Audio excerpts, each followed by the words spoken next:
इस कहानी को अंत तक सुनिए, क्योंकि यह कहानी आपकी जिंदगी को बदलने वाली है। एक गांव में किसान रहता था जिसका नाम मोहन था, जो हमेशा मस्त रहता था। उसके चेहरे पर कभी किसी बात की उदासी नहीं होती और न वह कभी चिंतित दिखता। एक बार गांव में भयंकर तूफान आया। गांव के लोगों की सारी फसलें खराब हो गईं। गांव के सभी लोग बहुत चिंतित हो गए। सब अपनी फसलों को देखकर मायूस हो रहे थे। तब तक सबने देखा कि वो किसान अब भी बहुत खुश था। उसे कोई चिंता नहीं थी। गांव लोगों ने मोहन से पूछा, क्या बात है मोहन, तेरी सारी फसलें खराब हो गई, तुझे अभी भी चिंता नहीं है, तू इतना खुश कैसे है? उसने कहा, इसमें उदास होने वाली क्या बात है? उसने कहा, चिंता छोड़ दो भाई, हमेशा मस्त रहना सीखो, हंसते रहना सीखो। गांव वाले बोले, इसमें भला मस्त रहने जैसा क्या है? कैसे हम मस्त रह सकते हैं? हमारे तो नुकसान हो गया, फसलें खराब हो गईं, अब हम क्या खाएंगे? अपना जीविका कैसे चलाएंगे? और इसमें भला हम कैसे मस्त रहे? अब तू ही बता, क्या तुझे कभी किसी बात की चिंता नहीं होती? तू हमेशा खुश कैसे रह लेता है? उसने कहा, अरे भाई चिंता छोड़ो, मस्त रहना सीखो। उसने कहा, अरे भाई चिंता छोड़ो, मस्त रहना सीखो। उसने कहा, ठीक है, लेकिन मस्त रहने के पीछे वजह भी तो होनी चाहिए, हमें तो चिंताएं हो जाती हैं। उसने कहा, हर चीज की चिंता, जिम्मेदारियों को चिंता, हम बच्चे थोड़े हैं कि हमेशा खुश रहे। 15 साल के बाद उनको भी चिंताएं घेर लेती हैं। अब तो चिंता ही चिंता है। मेरे बच्चों को पढ़ाई की चिंता है, उनके करियर की चिंता है, उनके फ्यूचर की चिंता है। मुझे उन बच्चों की खाना पीना और बाकी सारी घरेलू चीजों की चिंता है, तो भला इंसान को कैसे खुश रहे? उसने कहा, खुश रहना एक कला है और मस्त रहना अपने आप में यह सोच है। गांव वालों ने बोला, तो क्या तुम हमें ये कला सिखा सकते हो कि हम भी हमेशा खुश और मस्त कैसे रह सकते हैं? उसने कहा, हाँ, मैं तुम्हें एक मजेदार कहानी सुनाता हूँ, ध्यान से सुनो। बचपन की बात है। मैं अपने पिता के साथ एक बार जंगल के रास्ते से शहर जा रहा था, क्योंकि हमें फसलों को बेचने थी, क्योंकि उस समय मेरे पिताजी काफी परेशान रहते थे। घर में बिल्कुल भी धन नहीं बचा था। अब तो फसलों को बेचना ही आखिरी हल था। जंगल जाते जाते शाम हो गई और जंगल में काफी अंधेरा हो गया। रास्ता तो दिख नहीं रहा था। उस दिन भी ऐसे ही आंधी आई थी। तब तक हमारी बैलगाड़ी का पहिया जमीन में धंस गया और हम वहीं फंस गए। पापा ने पहिया बहुत निकालने की कोशिश करी, लेकिन वो निकला ही नहीं। अंत में थक गए, हम हार गए, हमें कोई रास्ता नहीं दिखाई दिया। अब हम भूख प्यास से परेशान होने लगे और हमें डर लगने लगा। मैंने पापा से कहा, पापा मुझे बहुत डर लग रहा है। पापा ने कहा, चिंता की कोई बात नहीं, मैं तेरे साथ हूँ, तू क्यों चिंता कर रहा है? लेकिन उनके कहने से मुझे कोई असर नहीं हुआ और मैं डरने लगा, क्योंकि जंगल के बहुत आवाज आ रही थी और वो जंगल बहुत ही विराम था। पापा ने कहा, डरते नहीं हैं। काफी प्रयास करने बाद हमने फैसला किया कि आज रात हम यहीं बिताएंगे। सुबह जैसी होती है फिर हम बैलगाड़ी को निकालने की कोशिश करेंगे, फिर देखते हैं क्या कैसे करना है। लेकिन बात सुबह की नहीं थी। बात यह थी कि आखिर अब रात को खाएंगे क्या, क्योंकि हमारे पास जितना भोजन था हमने रास्ते में खत्म कर दिया था।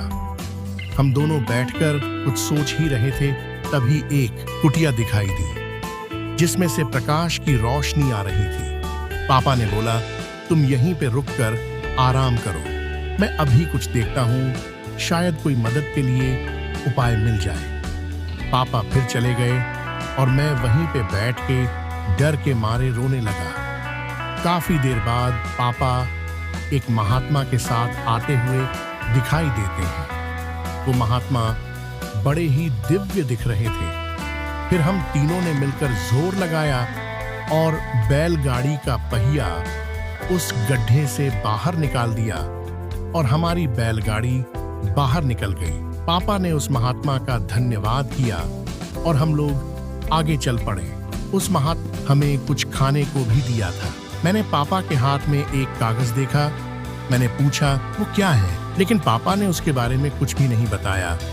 अब हम आगे बारिश चले। पापा ने बताया नहीं कि महात्मा ने हाथों में क्या दिया था। मैंने उनसे फिर पूछा कि पापा हाथ में क्या है। उन्होंने बोला कुछ नहीं है, ये तेरे काम की चीज नहीं है। धीरे धीरे काफी समय गुजर गया और हम निकल गए। काफी वक्त गुजर जाने के बाद मैंने पापा से पूछा, पापा उस पत्र में ऐसा क्या था कि जो आप मुझे बताते नहीं हो? तब पिताजी ने कहा, जब मैं इस दुनिया में नहीं रहूं तो मेरे मरने के बाद तुम उस पर्चे को खोलना, लेकिन एक बात और याद रखना, उस पर लिखी बातों को तुम जीवन भर याद रखना और कभी भी भूलना मत। उसने कहा, ठीक है पापा। अब काफी समय गुजर गया।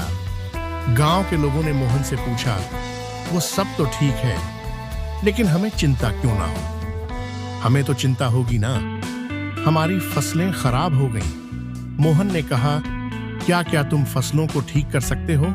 उसने कहा नहीं। मोहन ने पूछा, क्या तुम दिन को रात बना सकते हो? उसने कहा नहीं। उसने पूछा, क्या तुम हवाओं को रोक सकते हो? उन्होंने कहा नहीं। उसने फिर पूछा, क्या तुम बारिश करवा सकते हो? सबने कहा, नहीं भाई नहीं, हम कुछ नहीं करवा सकते, हम भगवान नहीं हैं। तो उसने कहा, जब तुम्हारे हाथ में कुछ है ही नहीं तो तुम भला चिंता करके क्या पाओगे? सारे किसान सोच में पड़ गए कि यार बात तो सही कह रहा है, इसमें भला ज्यादा चिंता करके क्या होगा। तब मोहन ने कहा, जब हमारे हाथ में कुछ है नहीं तो फिर हम चिंता कर क्या करेंगे? इसीलिए मस्त रहना सीखो और मस्त रहने की आदत डालो, तभी तुम्हारे जीवन में खुशियां आएंगी। तब सब किसान ने कहा, लेकिन उस पत्र में ऐसा क्या लिखा था? क्या तुमने पिता के जाने के बाद उसे खोलकर नहीं देखा? उसने कहा, हाँ, पिता के मरने के बाद मैं बहुत अनाथ हो गया था। कुछ भी अच्छा नहीं चल रहा था। मुझे कोई रास्ता नहीं दिख रहा था कि अब मैं क्या करूं, क्योंकि उस टाइम मेरे पास कोई रोजगार नहीं था और मुझे ये खेती काम इतने अच्छे से आता नहीं था। तभी मेरे दिमाग में आया कि उस पत्र को मैं खोल कर देखूं कि इसमें ऐसा क्या लिखा है। फिर मैंने जब उस पत्र खोला तो मेरी आंखें खुली की खुली रह गईं। सबने पूछा, ऐसा क्या था उस पर्चे में, हमें भी बताऊं? किसान ने कहा, उस पत्र में लिखा था कि ये वक्त भी गुजर जाएगा। मुझे इसका मतलब समझ में नहीं आया और उसका मतलब जानने के लिए मैं उस महात्मा के पास गया तो महात्मा ने बताया, इस समय भी गुजर जाएगा। मैंने कहा, ये तो ठीक है, आप तो वही बता रहे हैं जो इस पर्चे पर लिखा है, लेकिन इसका मतलब क्या है? महात्मा ने फिर कहा, गुजर जाएगा। अब मुझे गुस्सा आया। मैंने फिर से पूछा है, ये क्या मजाक है? मैं इसका मतलब पूछ रहा हूं और आप इस पर लिखी बातों को बार बार मुझे सुना रहे हैं। तब महात्मा ने कहा, तुम अब भी परेशान हो, उदास हो, तुम्हें नहीं पता कि ये वक्त है और वक्त गुजर जाता है। ये हालात ऐसे ही नहीं रहेंगे। कुछ समय बाद सब ठीक हो जाएगा, सब कुछ बदल जाएगा और ये परेशानियों के बादल छंट जाएंगे। नॉइज, इस बातों को याद रखो, ये वक्त गुजर जाएगा। वक्त कभी नहीं रुकता। अच्छा बुरा जैसा भी हो, वक्त गुजर जाता है। तुमको चिंता करने की कोई आवश्यकता नहीं है। तुम बस खुद को देखो, अपने हाथ को देखो और बस मेहनत करते रहो।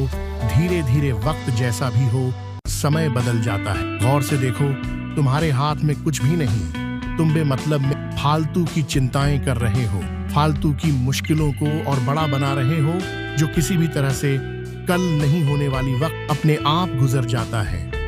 इसीलिए जो तुम्हारे हाथ में है ही नहीं, उससे भला चिंता करके क्या मिलने वाला है। इंसान को चाहिए कि वो सब्र रखें हर वक्त में, हर परिस्थिति में, क्योंकि जिसके पास सब्र नहीं वो कभी भी चैन से जीवन जी ही नहीं सकता। चैन से जीवन जीने के लिए इंसान के अंदर सब्र का होना जरूरी है और सब्र तभी आता है जब इंसान इस बात को याद रखेगा कि वक्त गुजर जाएगा। तब से मेरी जिंदगी बदल गई और मैं इस बात को जीवन भर के लिए याद करके रख लिया। अब जो भी कुछ भी होता है मैं चिंता नहीं करता, बस मेहनत करता रहता हूँ, कोशिश करता हूँ चीजें को ठीक कर सकूं।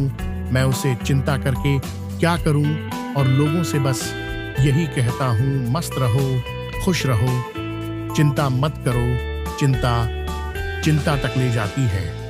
मेहनत करते रही। ये तो दोस्तों कैसी लगी हमारी वीडियो कमेंट बॉक्स में जरूर बताएं। वीडियो देखने के लिए धन्यवाद।